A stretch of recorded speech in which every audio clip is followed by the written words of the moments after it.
hoje a professora vai mostrar para você algumas lendas do folclore, tá?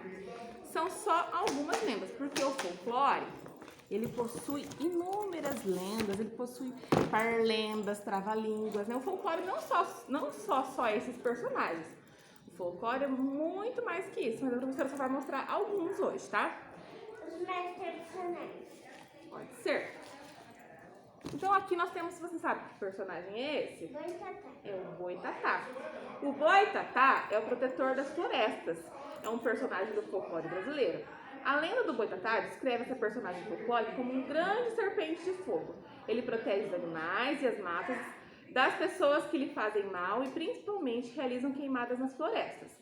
Na narrativa folclórica, essa serpente pode se transformar num tronco em chamas com o intuito de destruir os invasores que querem destruir as matas, tá? Então esse aqui é o Boitatá.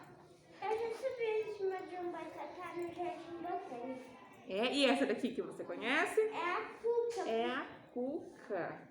Você A tem Cuca medo? é uma importante e conhecida personagem do universo do folclore brasileiro. É representada por uma velha com uma cabeça de jacaré que possui uma voz assustadora. A origem dessa lenda está em um dragão, coca das lendas portuguesas. Essa tradição foi trazida para o Brasil na época da colonização. Diz a lenda que a Cuca rouba as crianças que desobedecem a seus pais. A Cuca dorme uma noite a cada 7 anos e fica brava, dá um berro que dá para ouvir a 10 léguas de distância. Pelo fato da Cuca praticamente não dormir, alguns adultos tentam amedrontar as crianças que resistem dormir, dizendo que se elas não dormirem, a Cuca irá pegá-las. Então, lembrando que é só uma lenda, né? E a Cuca também é uma personagem que aparece num desenho, né? Que é o Sítio do Pica-Pau Amarelo. E esse aqui é bem famoso, né? É o Saci. Esse é um dos personagens mais conhecidos do nosso folclore. Mas você sabe de onde ele veio? A lenda tem origem tupi-guarani e representa o Saci como um menino negro travesso de uma perna só, fumando um cachimbo e usando uma carapuça vermelha, que lhe dá poderes mágicos, surge como um redemoinho e adora assustar os outros. Uma curiosidade, ele, que é o Saci Pererê, não é o único. As lendas trazem mais de 2 sacis, também tem um outro nome que é o Sassurá e o Trique. Entre suas travessuras, então, fazer a comida queimar, trançar o rabo dos cavalos, esconder os objetos, nascem de dentro dos bambus, onde vivem por 7 anos. Para evitar que eles fujam, é preciso prendê-lo dentro de uma garrafa de vidro. É o único jeito de prender o Saci. Então vamos para a próxima lenda. E esse aqui? É o Curupira. Isso, é o Curupira.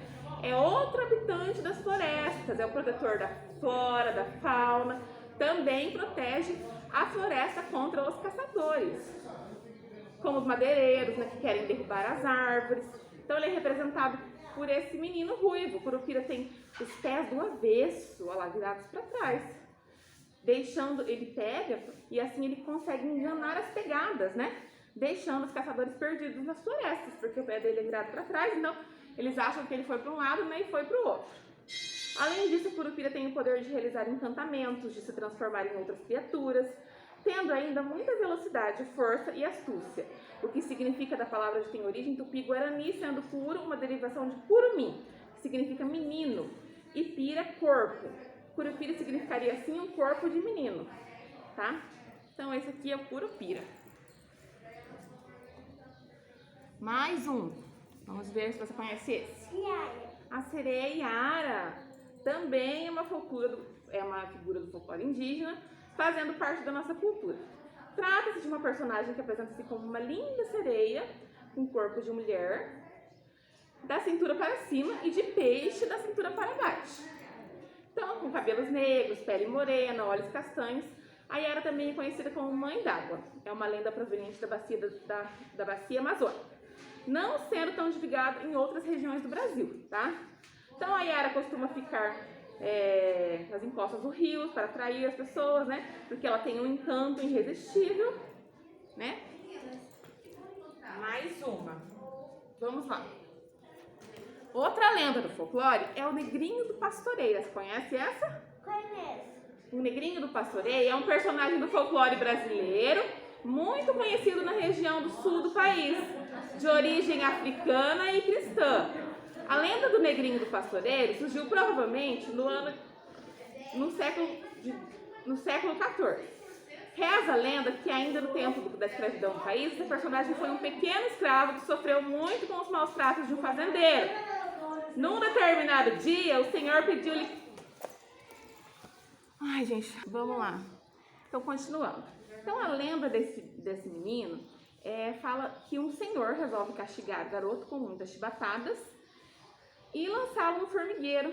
Então, perto da morte, resolve deixar o garoto ali no formigueiro e achando que ele já estava morto. Entretanto, no dia seguinte, o próprio fazendeiro se depara com o garoto e fica perplexo, pois a criança não apresentava nenhum ferimento no corpo. Além disso, ela estava montada num cavalo perdido e ao seu lado estava, a padroeira. Então, olha lá, essa é a história do negrinho do pastoreiro.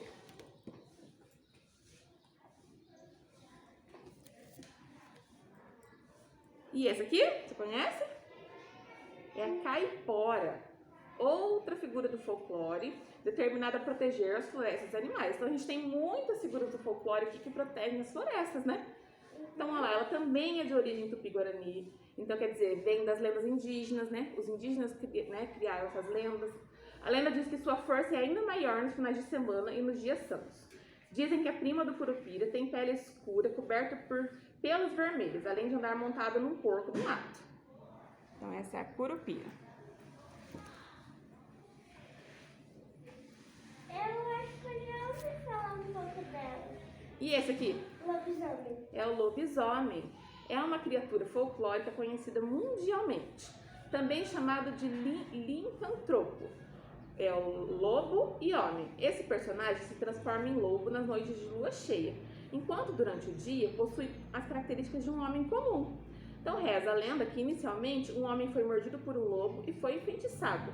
Assim, todas as noites de lua cheia se transforma, adquirindo garras de lobo e o corpo coberto de pelos e sai uivando, E sai uivando pela noite. Então esse seria o lobisomem.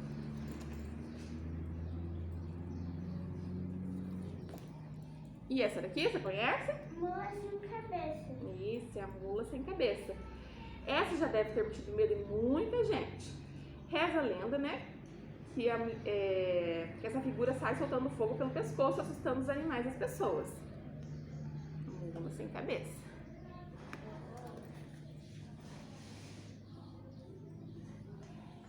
E por último, é o boto cor-de-rosa. É uma lenda que surgiu na Amazônia, nas noites de festa junina, que é o boto que sai das profundezas do rio e se transforma num belo homem, nessas noites de festa junina. Então esse é o boto. Essas não são as únicas lendas, a professora escolheu algumas para mostrar para vocês, mas existem muitas, muitas, muitas lendas, tá? Então aqui na apostila, a professora colocou um pequeno texto falando sobre folclore. Então aqui está falando assim: folclore é um conjunto de tradições, conhecimentos e crenças populares, expressas em provérbios, lendas, canções. Todos os conhecimentos do povo conservados através do tempo, incluindo os hábitos, brincadeiras, enfeites, são considerados folclore. O folclore é tão importante que desde 1965 há um dia especial para ele no nosso calendário, que é o dia 22 de agosto. Dia 22 de agosto foi ontem, Domingo. Foi o dia do folclore. Então a professora resolveu deixar para falar sobre ele hoje, no dia 23. Mas o dia dele foi ontem, tá? Então ele é um conjunto, um conjunto de coisas. Não são só as lendas, As lendas são só para ilustrar um pouquinho sobre ele. Então o que é para fazer aqui na apostila? A professora mandou essa folha. Acha essa folha aí. Isso, puxa ela. Essa folha, isso. O que a gente vai fazer nessa folha aqui? Primeira coisa que vai fazer aqui, o que você acha que a gente tem que fazer para ficar bonito? Primeiro a gente vai pintar, porque depois se recordar fica difícil de pintar, Então vamos pintar esses personagens. Você percebeu que tem 2 de cada? Nós vamos brincar de montar o nome dos personagens. Então depois que você pintar, nós vamos recortar cada quadradinho. E daí nós vamos montar o nome dos personagens, juntar as sílabas para formar o nome do personagem. Depois que montar na carteira o nome do personagem, não é necessário colar Aí vai vir aqui e vai escrever, só um minutinho. Então, voltando aqui, vai escrever os nomes aqui, ó, depois que montou. Só vai olhar o nome que montou na mesa, na carteira e vai copiar aqui, ok? Então, depois a gente tem uma atividade de matemática, também com os personagens do folclore, tá? Então, aqui temos vários personagens do folclore e aqui embaixo nós temos uma tabela para preencher a quantidade deles, né? Primeiro que a gente tem que fazer para ficar bonito. O que a gente faz quando a gente recebe um desenho na apostila? Pintar. Isso, a gente pinta, né? Pra isso que a professora manda uma apostila cheia de desenho, bonita. Já pensou assim, ficar só letra, só texto, né? Então a professora, né, manda os desenhos pra ficar bonito, pra treinar a pintura, que a pintura também faz parte da atividade, né? Então daí vai colocar a quantidade. Quantos sacis tem aqui? Vai contar aqui no quadro e colocar a quantidade aqui embaixo. E pintar os desenhinhos todos, né? Importante também não esquecer de colocar o nome, treinar o nome aqui em cima, de preferência o nome todo, tá? Aqui em cima. Seria só isso.